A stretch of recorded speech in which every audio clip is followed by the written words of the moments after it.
मंडळी, सध्या महाराष्ट्रामध्ये इंदुरीकर महाराज यांना मोठ्या प्रमाणामध्ये ट्रोल केलं जातंय. बडे मुद्देमध्ये सुद्धा यावर चर्चा झाली. म्हणजे महाराष्ट्राच्या सर्व बाजूनं या चर्चा होत आहेत. न्यूजमध्ये सुद्धा डेबिट्स होत आहेत. पेपरच्या माध्यमातून अनेक बातम्या येत आहेत. सोशल मीडियावरती तर मग हा सगळा कमेंट्सचा वगैरे पोस्टचा वगैरे महापूर चालू आहे. प्रश्न आहे की इंदुरीकर महाराज चुकले का? मला पर्सनली वाटतं की इंदुरीकर महाराज काही चुकले नाहीत. ह्या प्रश्नाला तुम्ही कुणी अँगल न बघता त्यानुसार तुम्हाला त्याचा अर्थ काढता येईल. इंदुरीकर महाराज यांना ट्रोल का केलं जातं की त्यांनी असं म्हटलं की लग्न साधे करा, लग्नामध्ये खर्च करू नका, आणि त्यांची कीर्तनाची शैली विनोदी असल्यामुळं त्यांनी विनोदामध्ये असंही म्हटलं की साधे लग्न केले तरी सुद्धा लेकरं होतात. मग याच महाराष्ट्रानं त्यांना डोक्यावरती घेतलेलं आहे त्यांच्या कीर्तन करण्याच्या शैलीमुळं. काय शैली आहे त्यांची? की ग्रामीण भाषेमध्ये, प्रखड भाषेमध्ये बरेच शब्द ग्रामीण महाराष्ट्रामधले वापरून ते लोकांपर्यंत व्यवस्थितपणे जायला पाहिजे आपलं म्हणणं. या अनुषंगानं त्यांनी जे काही मत मांडलं ते मत सर्व महाराष्ट्रानं ऐकलं. त्यांची कीर्तनं आपण डोक्यावरती घेतले. प्रसिद्धीच्या उच्च शिखरावरती इंदुरीकर महाराजाला नेऊन ठेवलं. ते कोण आहेत? आपणच आहोत, तुम्ही आम्हीच आहोत. सोशल मीडियावरती जे लोक ट्रोल करत आहेत ना, त्या लोकांची जर वय पाहिली तर अतिशय प्रौढ किंवा मग म्हातारे झालेले लोक, हे लोक फार मोठी काही प्रतिक्रिया देत नाहीत. सोशल मीडियावरल्या प्रतिक्रिया देणाऱ्या लोकांची एक कॅटेगरी वेगळी असते. मला दोष कोणाला द्यायचा नाही. जे लोक इंदुरीकर महाराज चुकले असं म्हणतात त्यांचंही मत बरोबर आहे, आणि जे लोक इंदुरीकर महाराज चुकले नाहीत म्हणतात त्यांचंही मत बरोबर आहे. या दोन्ही बाजू योग्य कशा होतील? तर त्या अशा होतील की इंदुरीकर महाराज यांनी कीर्तन करत असताना त्या गादीवरती थांबून समाजाला प्रबोधन करत असताना या पद्धतीनं लग्नासंदर्भात माहिती दिली की लग्न साधे करा, जास्त खर्च करू नका. साधेपणामध्ये हे सोहळे पूर्ण व्हायला पाहिजेत.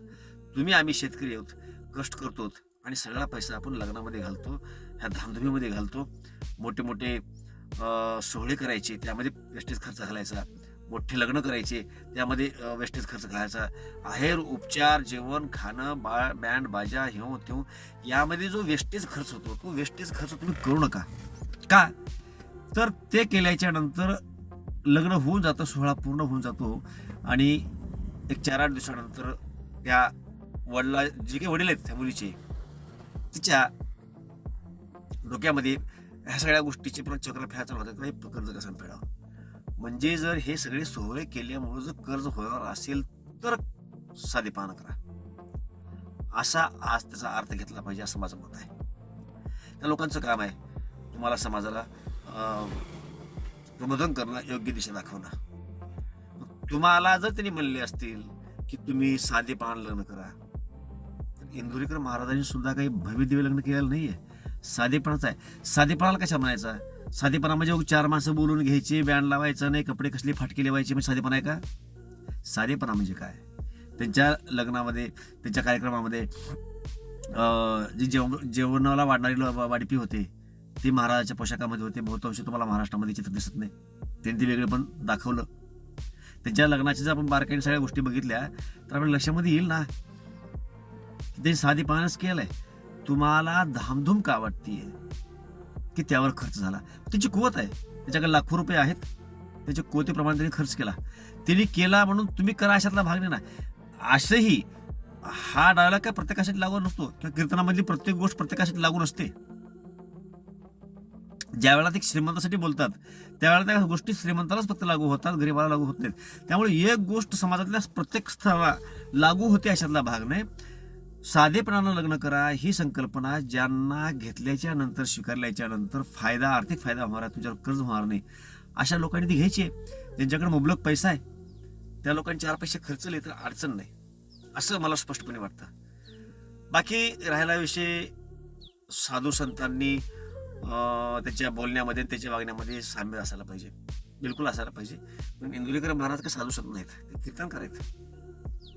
आपल्यापैकीच एक तो व्यक्ती आहे, तोही एक बाप आहे. त्यांनी जे काही सांगितलं त्यातलं चांगलं घ्यायचा प्रयत्न करा. ट्रोलिंग करण्यापेक्षा मान्य की तुम्ही इंदुरीकर महाराजांना जे काही कीर्तन शैली आहे त्यावरती काही प्रमाणामध्ये टिप्पणी तुम्ही अवश्य करावी. जिथे ती चुकली असली ती चुकली म्हणून म्हणावं, त्यात काही शंका नाही.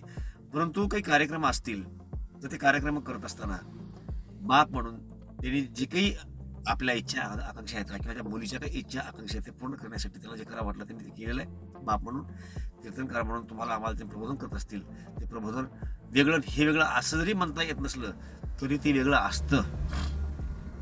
तुम्ही जर या पद्धतीनंच अपेक्षा करणार असाल तर मग महाराष्ट्रामध्ये सुद्धा राजकीय लोक आहेत ना, आणि स्थानिक, ज्या लोकांनी अनेक आश्वासनं दिलेली आहेत, आश्वासनं देऊन इलेक्शन लढलेलं आहे आणि सत्तेवरती आलेत आणि त्यातले एकही आश्वासन ते पूर्ण करत नाहीत.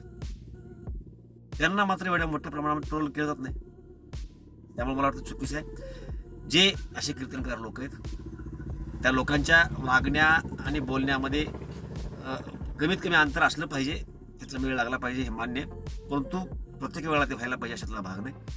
आपण मात्र ते जे सांगतायत त्यातलं जे आपल्याला योग्य वाटतं ते आपण स्वीकारलं पाहिजे, त्या अंगानंच कीर्तनाकडे बघितलं पाहिजे असं मला वाटतं.